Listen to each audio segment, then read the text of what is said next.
চলো আজ তোমাদের সাথে আমি প্যাকিং করতে করতে কিছু কথা শেয়ার করি। তার মধ্যে প্যাকিংটাও হয়ে যাবে, তোমাদের সাথে গল্প করাও হয়ে যাবে। আসলে যারা আমাদের মতন আমরা ভিডিও বানাই না, তারা না ডেলি কী কন্টেন্ট রেডি করব সেটাই বুঝে উঠতে পারি না।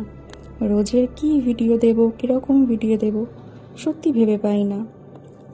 আসলে প্রথম আমি ভাবতাম যে ভিডিও বানানো হয়তো খুবই সোজা, একটা ভিডিও বানাও, এডিট করো আর ছেড়ে দাও, ব্যাস রোজের একটা করে।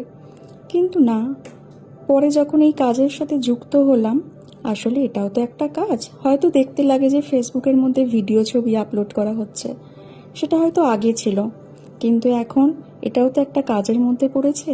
আমরা যেরকম ডেলি কাজ করি, কাজ করতে যাই, আমি নিজেও একজন টিচার, আমারও কিছু কাজ আছে, কাজ থাকে, তেমনি এই ফেসবুকেও ভিডিও আপলোড করা, ফটো আপলোড করাও একটা কাজ।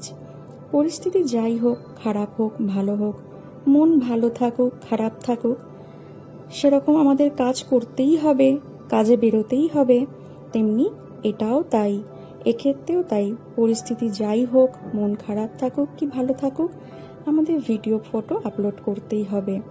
কাজের ক্ষেত্রেও যেরকম সবার ক্রাইটেরিয়া থাকে, এভাবে করতে হবে, ওভাবে করতে হবে, এতদিনে এতগুলো কাজ কমপ্লিট করতে হবে, তেমনি ফেসবুকেরও থাকে যে এতগুলো ফটো, এতগুলো ভিডিও, এভাবে হ্যাশট্যাগ দিয়ে, এভাবে কন্টেন্ট বানিয়ে ক্রিয়েট করতে হবে। এগুলো সবই কিন্তু যারা আমাদের মতন যারা ভিডিও বানায় তারা সবাই জানবে।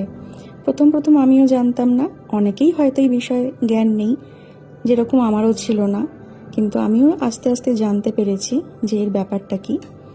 ঠিকই তেমনি দেখতে যেরকম লাগে সহজ, কিন্তু ততটাও কিন্তু সহজ নয়। একটা দিন কাজ অফ করলে আমাদের যেরকম পরের দিনে কাজের প্রেশার থেকে যায়, ঠিক তেমনি এখানেও একদিন ভিডিও আপলোড না করলে কিন্তু পরের দিনে কিন্তু ভিডিও রিচ ডাউন হয়ে যায়, অনেক কিছু প্রবলেম হয়। তাই পরিস্থিতি যাই থাকুক, ফটো ভিডিও আপলোড আমাদের করতেই হবে।